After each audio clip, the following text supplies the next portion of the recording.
rendu de la 79e réunion du Conseil des ministres. Le président de la République, son Excellence Félix Antoine Tshisekedi Tshilombo, a présidé ce vendredi 2 décembre 2022 par visioconférence la 79e réunion du Conseil des ministres. 5 points étaient inscrits à l'ordre du jour, à savoir 1. Communication du président de la République, chef de l'État. 2. Points d'information. 3. Approbation d'un relevé des décisions du Conseil des ministres. 4. Examen de dossiers. Et 5. Enfin, examen et adoption de textes. Bien avant de commencer sa communication, le président de la République, chef de l'État, a dénoncé dans les termes les plus fermes le massacre contre plus d'une centaine de compatriotes à Kichiché dans le territoire de Rutshuru, victimes de la barbarie des terroristes du M23 et des éléments de l'armée rwandaise. Ces drames est une preuve supplémentaire des atrocités de ces terroristes qui excellaient déjà dans la violation des droits de l'homme et dans la commission de crimes de différents genres. En leur mémoire, le président de la République a chargé le gouvernement de décréter 3 jours de deuil national à observer à partir de ce samedi 3 décembre 2022. Les drapeaux seront mis en berne sur tous les territoires nationaux durant cette période. Le Premier ministre chef du gouvernement a été encouragé de prendre les dispositions avec les membres du gouvernement concernés pour apporter l'appui aux populations qui ont été touchées par ce massacre. Dans les mêmes ordres, le président de la République a demandé à la ministre d'État, ministre de la Justice et garde de Sceaux, d'ouvrir sans délai une enquête au niveau interne et en même temps d'œuvrer en faveur d'une enquête internationale pour faire la lumière sur ces crimes de guerre commis par ces barbares. Le président de la République a également lancé un message de compassion et de solidarité aux familles et aux communautés touchées directement par ces drames. Ces 3 journées de deuil seront clôturées le lundi 5 décembre 2022 avec les télétons sur la solidarité nationale qui aura lieu au studio Maman Nguébi et qui permettra de mobiliser les ressources supplémentaires pour la réponse humanitaire que conduit le ministre de la Solidarité nationale. Revenons sur sa communication.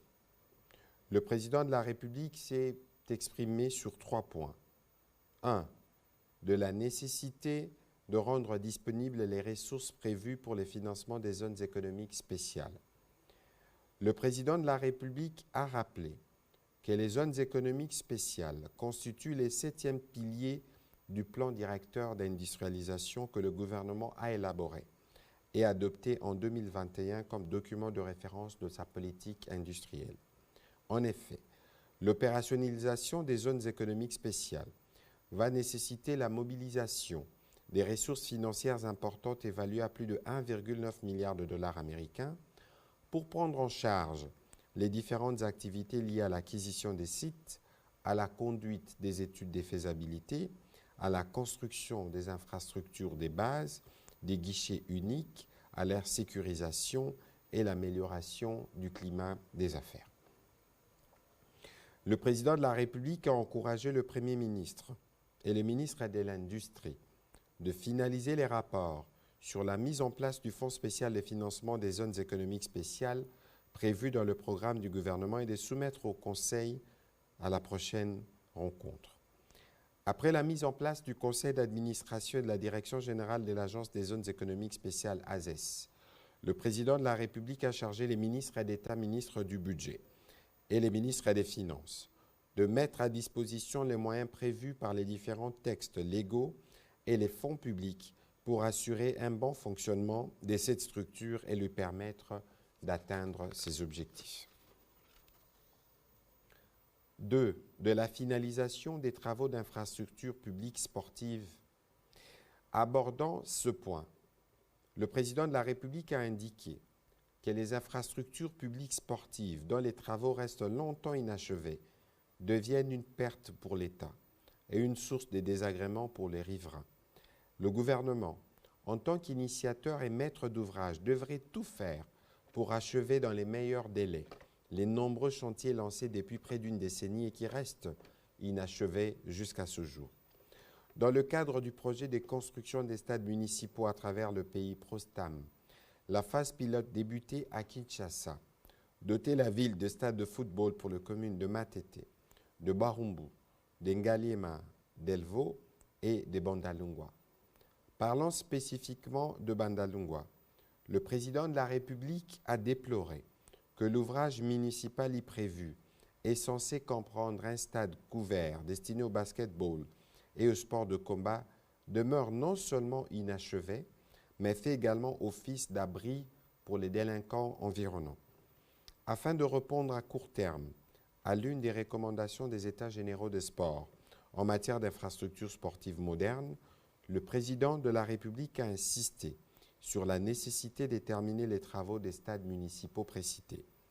Il a demandé au ministre d'État, ministre des Infrastructures et Travaux publics, en collaboration avec le ministre des Sports et Loisirs, de présenter à la première réunion du Conseil de ministres de janvier prochain l'état des lieux techniques et financiers du stade municipal de Bandalungwa, qui, par sa fonctionnalité multisportive, permettrait la pratique de plusieurs sports. Ils devront faire de même pour l'ensemble des infrastructures sportives publiques importantes restées inachevées sur le territoire national et dont les travaux sont à l'arrêt depuis plus de 2 ans. Dernier point de la communication du président de la République relatif à la tenue d'une table ronde pour la protection du patrimoine immobilier de l'État. Le président de la République a rappelé aux membres du gouvernement ses recommandations formulées lors des 50e et 69e réunions du Conseil de ministres tenues respectivement le 25 septembre 2020 et le 16 septembre 2022 pour contribuer à l'amélioration de la gestion du patrimoine foncier immobilier de l'État. Ces mesures concernent 1. L'interdiction par voie de décret ou d'arrêté de toute désaffectation ou attribution des biens de l'État, en particulier les terrains et les immeubles, et ce avec effet rétroactif à la date de l'acte incriminé. 2.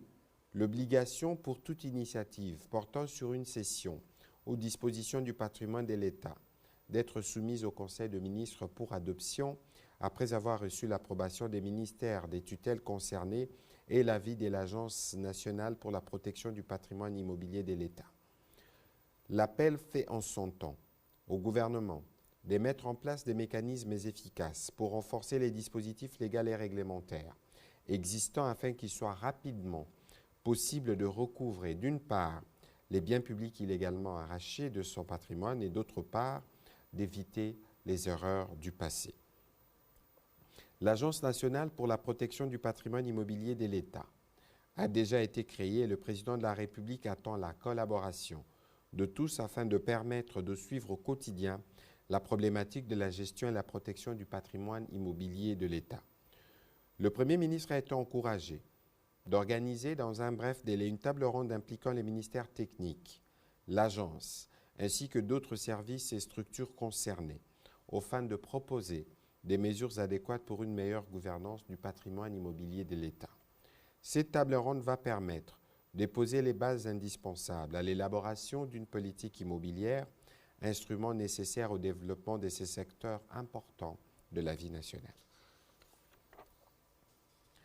Intervenant à la suite de la communication du président de la République, le Premier ministre chef du gouvernement a axé sa communication sur quelques points.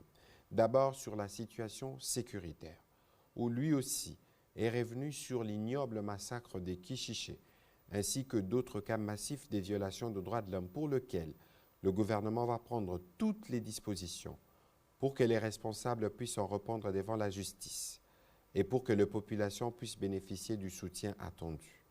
Il s'assurera que tout soit mis en œuvre pour que l'assistance puisse leur être apportée et que le dossier soit rapidement constitué pour alimenter une enquête internationale pour crimes de guerre et crimes contre l'humanité. Ensuite, sur la poursuite de la mobilisation contre l'agression du pays. Le Premier ministre a, au nom du gouvernement, félicité les présidents de la République, chefs de l'État, pour la réussite de la rencontre de change le mercredi 30 novembre 2022 au Palais du Peuple avec la jeunesse congolaise, réunie grâce au Conseil national de la jeunesse. Le gouvernement a été sensible aux encouragements lui adressés par les chefs de l'État lors de cette rencontre avec les jeunes. Cette marque de reconnaissance devrait inciter le membre du gouvernement à redoubler d'ardeur dans la matérialisation de la vision du président de la République par l'application rigoureuse et méthodique du programme d'action approuvé par l'Assemblée nationale. Le Premier ministre a par ailleurs salué le sens élevé du patriotisme et des solidarités qui continuent de se manifester à travers tout le pays. À ces propos, il a salué l'engagement de partenaires des secteurs de l'éducation nationale et de la santé publique qui ont, par un sursaut patriotique, décidé d'élever leur mouvement de grève. Le Premier ministre a renouvelé la détermination du gouvernement à poursuivre les dialogues institutionnels avec toutes les couches socio-professionnelles afin de répondre de façon adéquate à leurs revendications sociales légitimes. En ce qui concerne la mise en œuvre du projet Grand Inga et des développements des industries vertes, notamment la production de l'hydrogène, permettant la transition énergétique de la République démocratique du Congo, le Premier ministre a informé le Conseil de l'audience qu'il a accordée le mercredi 30 novembre 2022 à une délégation du groupe Fortescue Future Industries, conduite par sa directrice générale. Ces projets offrira plusieurs opportunités à notre pays, notamment les développements de projets d'électrification et d'industrialisation du pays, lesquels permettront, entre autres, la libération de l'initiative privée et la création d'emplois selon la vision du président de la République, a-t-il conclu. Et pour finir sa communication, le Premier ministre a annoncé l'arrivée du pape à Kinshasa le 31 janvier 2023, après les retards intervenus pour des raisons de santé il y a quelques mois, et cela a aussi été annoncé au président de la République par les nonces apostoliques accompagnés des membres de la Conférence épiscopale nationale du Congo, SENCO. Au deuxième chapitre du Conseil de ministres de ce jour, relatif aux points d'information. 1. État et administration du territoire. Le vice-premier ministre, ministre de l'Intérieur, Sécurité, décentralisation et affaires coutumières, a informé le Conseil de la situation sécuritaire sur toute l'étendue du territoire national. Il est à noter que les forces de l'ordre continuent d'opérer dans les parties concernées par l'état de siège, mais surtout dans le Rutshuru où campent les terroristes du M23 appuyés par le Rwanda. Il a indiqué que ces derniers jours, l'état d'esprit de la population a été marqué par la rencontre du président de la République, chef de l'État, avec le Conseil national de la jeunesse qui a été apprécié dans les milliers de jeunes de tout le pays, la nomination des animateurs et chefs des entités dans la petite territoriale et les réactions et commentaires en sens divers à la suite de la publication du calendrier électoral et de la répartition de centres d'enrôlement des électeurs pour les élections de 2023 par la Commission électorale nationale indépendante. Le vice-premier ministre, ministre de l'Intérieur, est revenu aussi sur les dialogues en cours à Nairobi avec les différents groupes armés. Passant en revue la situation sécuritaire dans quelques provinces, il a indiqué que la commune de Maluku à Kinshasa est touchée aussi par les attaques des assaillants en provenance de Kwamouth. 12 compatriotes ont perdu la vie ces derniers jours. La police et l'armée sécurisent déjà cette zone. Dans les registres des sinistres et catastrophes, il a informé le Conseil des dégâts enregistrés lors des pluies diluviennes dans les secteurs de l'Ulelenge, territoire de Fizi, en province du Sud Kivu, faisant écrouler 386 maisons et 73 autres fortement endommagées, ainsi que les inondations de 45 villages et 12 écoles dans la province de la Chopo. À cela s'ajoute l'accident occasionné par une baleinière qui a heurté un bateau moderne à 180 km de Mbandaka, causant la perte en vies humaines et matérielles. Toujours sur ces chapitres sécuritaires, la vice-ministre de la Défense, représentant les ministres en mission, a présenté la situation opérationnelle à l'est comme à l'ouest du pays. Elle a informé le Conseil qu'en dépit du communiqué du mini-sommet de Luanda, l'ennemi a violé les cessez-le-feu en attaquant la position de forces armées de la République démocratique du Congo dans la localité de Kilima au nord des Kishiché sur l'axe Goma-Massissi. À l'ouest, elle est revenue sur les mesures prises pour ramener la sécurité dans cette partie du pays, particulièrement dans les Mai-Ndombe. Les foyers d'insécurité qui prévalent dans les autres provinces, notamment dans le Nord Kivu, l'Ituri, le Sud Kivu, ont également fait l'objet du rapport qu'elle a présenté au Conseil des ministres.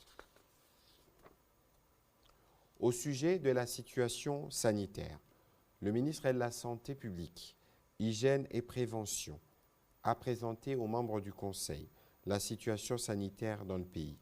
S'agissant singulièrement de l'épidémie COVID-19 avec la 6e vague en cours, il a présenté un tableau comparatif sur l'évolution de cette maladie dans notre pays. En effet, la tendance à la 47e semaine a été marquée par une baisse de l'incidence des cas de COVID-19, 210 cas contre 341 la semaine 46, soit une baisse de 42,8%. Le taux de positivité des tests accuse également une baisse de 6,6% à 5,9%. Il a été également noté une absence des cas importés et un nouveau décès notifié au cours de cette semaine. Les principaux foyers de l'épidémie restent toujours Kinshasa, Congo central, suivi du Nord Kivu, du Haut-Katanga et du Lualaba. Le ministre de la Santé a également fait part au Conseil de la situation liée à la vaccination contre la COVID-19 par rapport à la cible attendue des 53 millions de personnes à vacciner. 7 200 901, soit 13,34%, ont reçu au moins une dose de vaccin au 29 novembre 2022, dont 5 150 672 personnes, soit 9,54%, complètement vaccinées. Quatrième point d'information, renforcement de la solidarité nationale et coordination de la réponse humanitaire du gouvernement. Le ministre des Affaires sociales, Action humanitaire et solidarité nationale a plaidé pour le renforcement de la solidarité nationale et la réponse humanitaire du gouvernement face aux situations de catastrophe en République démocratique du Congo. Il s'agit du mécanisme ayant pour mission principale d'améliorer la réponse humanitaire nationale et de renforcer les leaderships du gouvernement de la République démocratique du Congo dans l'organisation et la distribution de l'assistance de l'État. L'urgence étant de sauver les vies et de soulager les souffrances. C'est ainsi qu'il s'attelle à l'opérationnalisation de la Caisse de solidarité nationale et gestion de catastrophes. La République démocratique du Congo, étant un pays exposé à des risques de tout genre dont leur fréquence n'est toujours pas maîtrisable, il est important que le gouvernement dote cette structure des moyens adéquats et nécessaires pour la rendre plus opérationnelle et ainsi permettre au gouvernement de répondre promptement aux besoins des populations sinistrées. Le ministre des Affaires sociales, Action humanitaire et solidarité nationale a été complété à ce sujet par les ministres d'État, ministres du Budget et les ministres des Finances. Le Conseil a pris acte de cette note d'information. Au troisième chapitre du Conseil des ministres de ce jour, relatif à l'approbation d'un relevé des décisions du Conseil des ministres, le Conseil des ministres a adopté les relevés des décisions prises lors de sa 78e réunion tenue le 25 novembre 2022. Quatrième chapitre du Conseil des ministres, au sujet de l'examen et l'adoption des dossiers. Un dossier, situation des finances publiques. Le ministre des Finances a informé le Conseil des performances enregistrées dans la gestion des finances publiques.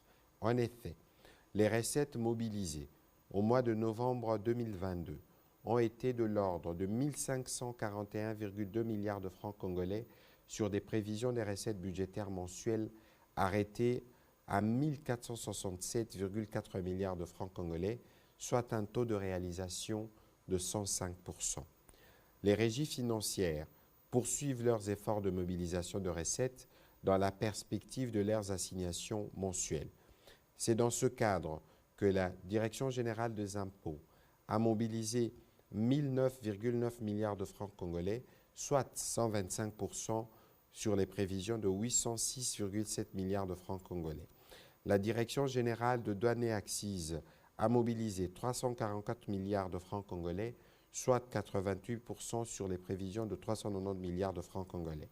La Direction générale de recettes administratives, domaniales, judiciaires et des participations des GERAD a collecté 187,3 milliards de francs congolais, soit 69% de ses prévisions arrêtées à 207,7 milliards de francs congolais. Les recettes cumulées du 1er au 30 novembre 2022 ont affiché 17 424,5 milliards de francs congolais, ce qui représente 127% de taux de réalisation par rapport aux prévisions de janvier à novembre 2022, attendues de 13 690,9 milliards de francs congolais et 118% de taux de réalisation par rapport aux prévisions annuelles de 14 790,9 milliards de francs congolais. La situation cumulée par les régies financières indique un taux de réalisation par rapport à leurs prévisions annuelles respectives de 151% pour la Direction générale des impôts, 77% pour la Direction générale de douane et accises et 100% pour la Direction générale de recettes administratives, domaniales, judiciaires et des participations des GERAD. En ce qui concerne les dépenses mensuelles, elles ont été effectuées à hauteur de 1 898 milliards de francs congolais, couvrant ainsi les dépenses régaliennes de l'État, de subventions dans les rétrocessions aux régies financières et les paiements aux entreprises pétrolières et logistiques. À cela s'ajoute la mise à la retraite de la première vague de 4 406 agents et fonctionnaires de l'État, ainsi que les dépenses sécuritaires impérieuses. La trésorerie de l'État a présenté un solde déficitaire mensuel provisoire de 356 milliards de francs congolais à fin novembre 2022, contre 217,6 milliards de francs congolais en cumul annuel. Il a été entièrement comblé par les marges de trésoreries antérieures et des bons du Trésor. Abordant un autre chapitre, le ministre des Finances a informé le Conseil d'un paiement d'un total consenti de 133,8 milliards de dollars américains en faveur des missions diplomatiques de la République démocratique du Congo. Ils ont concerné, entre autres, les salaires et arriérés relatifs, les contributions aux organisations internationales, régionales et sous-régionales, les acquisitions des équipements, notamment les véhicules de fonction aux ambassades et autres services de l'État. Pour terminer, le ministre des Finances, complété par les ministres d'État, ministres du Budget, a fait le point sur l'évolution de réformes relatives à l'impôt sur les sociétés et les personnes physiques, à l'instar de la facture normalisée dans le cadre de la taxe sur la valeur ajoutée TVA. Après débat et délibération, ce dossier a été adopté par le Conseil. Dernier chapitre du Conseil des ministres de ce jour, relatif à l'examen et à l'adoption des textes. 4 textes. 1. Projet de loi portant prorogation de l'état de siège et projet de loi portant habilitation du gouvernement. La ministre d'État, ministre de la Justice et garde des Sceaux, a soumis à l'examen et à l'adoption de membres du gouvernement 2 projets de loi. Dans un premier temps, elle a présenté le projet de loi autorisant la prorogation de l'état de siège dans les provinces de l'Ituri et du Nord Kivu pour une période de 15 jours prenant cours les 17 décembre 2022. Cette prorogation va permettre à nos forces de défense et de sécurité engagées sur le terrain des opérations militaires de poursuivre l'envergure des actions en vue de restaurer la paix, la sécurité et l'autorité de l'État dans cette partie de la République démocratique du Congo. Dans un deuxième temps, la ministre d'État, ministre de la Justice et garde des Sceaux a fait l'économie du projet de loi portant habilitation du gouvernement. Ce texte aura l'avantage de permettre au gouvernement de prendre par ordonnance loi des mesures concernant le matière relevant du domaine de la loi, pendant les vacances de 2 chambres du Parlement. Allusion faite notamment à l'autorisation de prendre des mesures sur l'état de siège et sur la police judiciaire de parquet. La ministre d'État, ministre de la Justice et garde de Sceaux a conclu son intervention en précisant qu'à l'exception des différentes ordonnances-lois qui seront prises dans le cas de l'état de siège, toutes les autres ordonnances-lois devront faire l'objet d'une loi de ratification. Après débat et délibération, ces 2 projets de loi ont été adoptés. Projet de loi autorisant l'adhésion de notre pays au traité de l'Organisation internationale pour le bambou et le rotin INBAR. Le ministre de l'Agriculture a présenté au Conseil le contenu du projet de loi autorisant l'adhésion de la République démocratique du Congo au traité de l'Organisation internationale pour le bambou et le rotin INBAR. Ce texte est le fruit de la résolution de la 69e réunion du Conseil des ministres sur la participation de la République démocratique du Congo au traité de l'INBAR, pays solution au changement climatique, mieux placé pour évaluer la contribution du bambou et du rotin au développement économique national et à la protection de l'environnement. Conformément à l'article 214 de notre Constitution, l'adhésion officielle de la République démocratique du Congo à l'INBAR, dont les statuts et celui d'une organisation internationale, requiert préalablement une loi de ratification afin de permettre de déposer les instruments y afférents. Ceci est d'autant plus pertinent que le gouvernement de la République démocratique du Congo, à travers le ministère des Affaires étrangères, avait le 24 octobre 2022 confirmé la décision de l'adhésion de principe de la République démocratique du Congo au traité de l'INBAR. Après débat et délibération, le Conseil a adopté ce projet de loi. Projet de loi autorisant la ratification de la Convention de l'Union africaine sur la cybersécurité et la protection des données à caractère personnel. Les ministres du numérique a soumis à l'examen du Conseil le projet de loi autorisant la ratification de la Convention de l'Union africaine sur la cybersécurité et la protection des données à caractère personnel. Faisant l'économie de ces projets, il a indiqué qu'à l'ère de l'économie de la donnée, les caractères très stratégiques de cette dernière ne plus à démontrer. C'est ainsi que tous les pays avancés prennent ou ont pris des dispositions afin de maîtriser leur cyberespace et les protéger contre toute forme d'attaque ou de nuisance. La République démocratique du Congo, qui a fait du numérique un levier de développement, ne peut demeurer en marge des exigences qui accompagnent le développement d'un écosystème numérique. Il a rappelé qu'au cours de la 73e réunion du Conseil des ministres, le gouvernement avait pris connaissance de la stratégie nationale de cybersécurité pour permettre à notre pays de bâtir et disposer d'un écosystème cybersécurité solide et résilient qui sera capable de faire face aux cybermenaces multiformes et en croissance constante. La cybersécurité vient ainsi renforcer significativement la confiance pour tous les utilisateurs du cyberespace congolais. C'est dans cette optique que le Premier ministre avait chargé le ministre du Numérique de prendre toutes les dispositions pour permettre la ratification par notre pays de la Convention de l'Union africaine sur la cybersécurité et la protection des données à caractère personnel, dite Convention de Malabo. Elle apporte des modifications sur la législation interne, lesquelles porteront sur la prise en compte du numérique dans les matières suivantes: le commerce, la preuve, la validité juridique de l'écrit, le contrat, la publicité, la protection de la vie privée, la cybersécurité et la lutte contre la cybercriminalité, a argumenté le ministre du Numérique. La Convention des Malabo pose des principes réglementaires dans les domaines de la cybersécurité et constitue une innovation majeure de la stratégie de lutte contre la cybercriminalité en Afrique. Elle retient une approche très large de la cybersécurité impliquant la lutte contre la cybercriminalité, la protection des données à caractère personnel et l'encadrement des transactions électroniques. Après débat et délibération, ce projet de loi a aussi été adopté. Commencé à 11h41, la réunion du Conseil des ministres a pris fin à 15h24. Je vous remercie.